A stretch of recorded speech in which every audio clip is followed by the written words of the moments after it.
अर्जुन, तुम कब मेरी बात सुनोगे? आखिर मैं तुम्हारी पत्नी हूं। अनु ने गुस्से में अर्जुन से कहा। अर्जुन बिना कुछ बोले घर से बाहर निकल गया। अब ऐसा हर दिन होता है।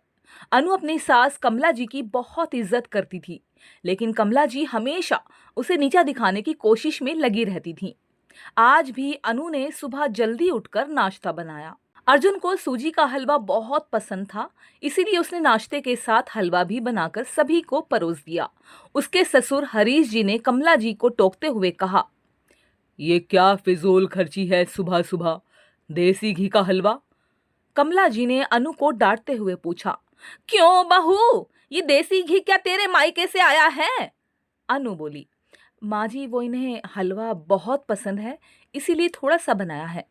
ये कहकर अनु अर्जुन की तरफ देख रही थी। शायद वो कुछ बोले, तभी कमला जी ने कहा, मैं सब जानती हूँ, मेरे बेटे का बहाना करके खुद खाने का मन होगा। अर्जुन चुपचाप नाश्ता करता रहा। अनु की आंखों से आंसू झलक गए। इससे ज्यादा बुरा तब लगा जब अर्जुन बिना हलवा खाए ही ऑफिस के लिए निकल गया। अनु घर का काम समेटने में लग गई। इधर कमला जी बाहर ड्राइंग रूम में बैठकर बड़बड़ाती रहीं। काम करके अनु अपने कमरे में जाकर रोने लगी। कितने नाजों से पाला था उसे उसके पापा ने। उसे आज भी याद है, एक बार उसने गाजर का हलवा बनाने के लिए कहा था, लेकिन माँ ने सूजी का हलवा बना दिया था।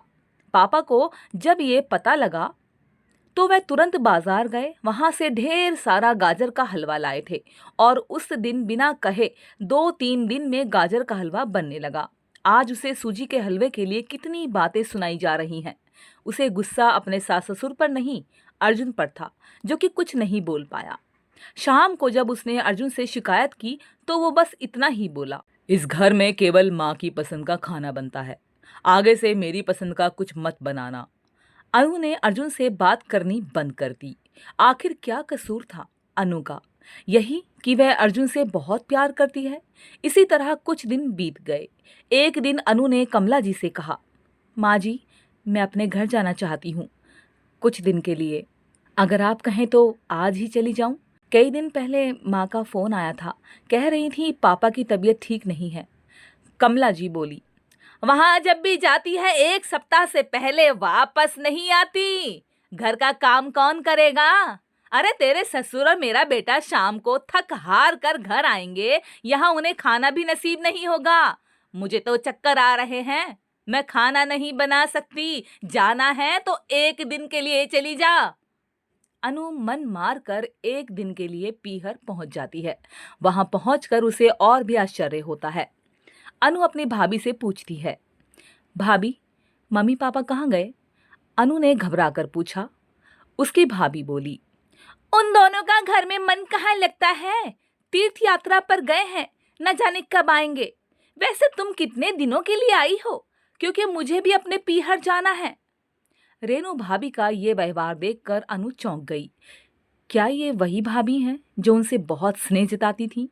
अनु सोफे पर बैठी सोच रही थी। अच्छा, वो जो भैया ने मकान के पेपर साइन करा के लिए थे, मैंने अपना हिस्सा छोड़ दिया था। शायद उसी साइन के लिए मेरे से प्यार जताया जा रहा था।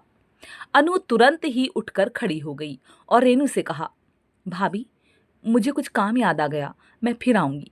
ये कहकर वह तेजी से घर से बाहर निकल गई। पीछे से गेट बंद होने की आवाज से वो समझ गई कि उसके जाने से भाभी को कोई खास फर्क नहीं पड़ा। भारी कदमों से चलते हुए वो मंदिर पहुंच गई, क्योंकि शाम से पहले यदि ससुराल जाती तो कमला जी उससे कई सवाल करती। मंदिर में जाकर उसने भगवान के दर्शन किए। बस ना कुछ मांगा ना कुछ बोला। भगवान के चरणों में शीश झुकाकर वो बाहर आकर बैठ गई। तभी सामने के पेड़ के नीचे उसे अपने माता पिता बैठे दिखाई दिए। अनु भाग कर उनके पास पहुंची। अनु को देखकर उसकी माँ रोने लगी। पापा ने पूछा, बेटी, तू यहाँ कैसे? अनु बोली, वो छोड़िए, ये बताइए आप यहाँ कैसे? आप तो तीर्थ यात्रा पर गए थे। अनु के सब्र का बांध टूट गया। उसकी आंखों से आंसू बह रहे थे। पापा ने बताया, बेटी, तेरी भाभी ने तुझसे झूठ बोला है। बिजनेस में पैसा लगाने के लिए तेरे भैया ने मकान अपने नाम करा लिया। मकान के कागज गिरवी रखकर साहूकार से कर्ज ले लिया। उसके बाद हम बोझ बन गए, हमें घर से निकाल दिया। अनु रोते हुए बोली, पापा अब क्या होगा? पापा बोले, बेटी तू चिंता मत कर, हम कहीं वृद्धाश्रम में चले जाएंगे, तू अपनी ससुराल जा, वहां किसी को ये बात मत बताना। अपने माँ बाप को इस हाल में देखकर वो उन्हें अपने साथ ले जाना चाहती थी, लेकिन जहाँ उसकी कद्र नहीं है वहाँ माँ बाप की क्या इज्जत होती। भारी मन से अनु ससुराल की ओर चल दी। आज उसे अपनी लड़की होने पर अफसोस हो रहा है। काश वो अपने माता पिता के लिए कुछ कर पाती। घर आकर उसने बहुत मुश्किल से घर का काम निपटाया। उसके बाद अपने कमरे में जाकर गुमसुम बैठ गई। उसकी आंखों से आंसू बह रहे थे। अर्जुन अपने ऑफिस के काम में लगा हुआ था। जब वह सोने आया तो अनु से पूछ बैठा, क्या बात है, आज फिर माँ की कोई बात बुरी लग गई जो आंसू बहा रही हो? अनु अपने आप को रोक नहीं पाई और उसने रो रो कर सारी बात अर्जुन को बता दी और कहने लगी, अर्जुन क्या माँ पिताजी को यहाँ ले आए? वे इस उम्र में कहाँ जाएंगे? अर्जुन ने कोई जवाब नहीं दिया और करवट लेकर सो गया। इस बात से अनु को बहुत गुस्सा आया और वो मन ही मन खुद से बोलने लगी, आज से मैं भी इनके माँ बाप की सेवा नहीं करूंगी, देखती हूँ कौन इनकी सेवा करेगा। रोते रोते अनु सो गई। 2-3 दिन बीत जाने पर उसकी चिंता बढ़ती जा रही थी। एक दिन वो सब्जी लेने के बहाने उसी मंदिर में पहुंची, लेकिन उसके माता पिता वहां नहीं थे। उसने मंदिर के पंडित जी से पूछा, पंडित जी यहाँ मेरे माता पिता उस पेड़ के नीचे बैठे थे, कई दिन से उनका कुछ पता है? पंडित जी ने अनु से पूछा, तुम्हारा नाम अनु है क्या? पंडित जी के मुंह से अपना नाम सुनकर अनु ने पूछा, जी हाँ, लेकिन आपको कैसे पता? पंडित जी ने बताया, तुम्हारे माता पिता ने ये पता दिया था और कहा था वह अब यहाँ रहते हैं। अनु ने पता देखा जो यहाँ से कुछ दूर का था। अनु ने मंदिर के बाहर निकलकर ऑटो रिक्शा किया और उस पते पर पहुंच गई। दरवाजा खटखटाया तो एक लड़की निकलकर आई। अनु ने उस लड़की से कहा, यहाँ का पता मुझे पंडित जी ने दिया है। लड़की बोली, आप अनु दीदी हो? अंदर आ जाओ। अनु को कुछ समझ नहीं आया। वो अंदर गई तो देखा उसके माता पिता सोफे पर बैठे थे। अनु उन्हें देखकर रोने लगी। अनु के माता पिता बोले, बेटी अब क्यों रो रही है? तेरे कारण हमें ये मकान मिल गया। अनु आश्चर्य से उनका चेहरा देखने लगी और उसने अपनी माँ से पूछा, लेकिन माँ आप यहाँ कैसे, और ये लड़की कौन है?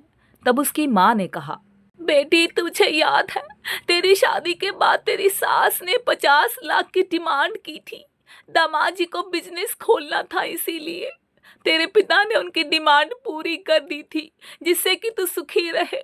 जब तू हमसे मिलकर गई उसके अगले दिन दामाद जी आए। उन्होंने तेरे पापा के पैसे लौटा दिए क्योंकि उन्होंने कोई बिजनेस शुरू नहीं किया था। तेरे पापा ने मना भी किया लेकिन मैं नहीं माने। उसके बाद उन्होंने प्रॉपर्टी डीलर से मिलकर 2 दिन में ये मकान खरीद दिया। 5 लाख रुपए बच गए। इससे उन्होंने ये लड़की नौकरी पर रखवा दी जो हमारी केयर करेगी। अनु ने चौंक कर कहा, लेकिन माँ उन्होंने मुझे तो कुछ नहीं बताया।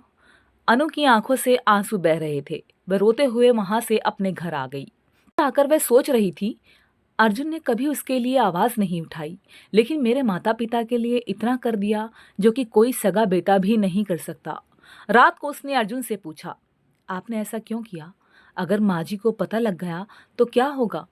अर्जुन का जवाब सुनकर अनु रोने लगी। अर्जुन ने कहा, जैसे तुम्हारे लिए माता पिता हैं वैसे ही मेरे लिए भी तो वो माता पिता हैं। मैंने पैसे लेते समय ही सोच लिया था कि एक दिन ब्याज के साथ सारे पैसे लौटा दूंगा, लेकिन जब बिजनेस शुरू नहीं हो पाया तो मैं इन पैसों को अपने पास रखकर सही समय आने का इंतजार कर रहा था। अगर मैं तुम्हारे माता पिता को अपने घर ले आता तो उनका आत्मसम्मान हर दिन उन्हें धिक्कारता। बेटी के घर वे रहना पसंद नहीं करते, वे अपमानित ना हो, इसीलिए मैंने ये सब किया। अनु अर्जुन से हाथ जोड़कर बोली, अर्जुन मुझे माफ कर दो, आज तक मैं तुम्हें गलत समझती रही। तभी पीछे खड़ी कमला जी बोली, बेटी वो पैसा हमने उधार लिया था, वो तुम्हारे पिताजी की अमानत थी। मैंने और अर्जुन ने पहले ही फैसला किया था कि ब्याज के साथ तुम्हारे पैसे लौटा देंगे। चल अब सो जा, सुबह नाश्ता टाइम पर नहीं बना तो अच्छा नहीं होगा। उनकी बात सुनकर अनु, अर्जुन और कमला जी जोर से हंसने लगे। दोस्तों, ये कहानी थी अनु की। हमारे देश में आज भी अनु जैसी बहुत लड़कियां हैं और अर्जुन जैसे दामाद भी हैं, जिन्हें देखकर कोई नहीं कह सकता कि वो कभी अपनी पत्नी का या उसके घर वालों का सपोर्ट भी कर सकते हैं। उम्मीद करूंगी ये कहानी आपको पसंद आएगी और आप इसे लाइक और शेयर ज़रूर करेंगे। आप आनी ऑफिशियल कहानियाँ चैनल को भी सब्सक्राइब ज़रूर से कर लें और भी मज़ेदार वीडियोस देखने के लिए नोटिफिकेशन बेल को भी ज़रूर से प्रेस कीजिएगा। धन्यवाद दोस्तों।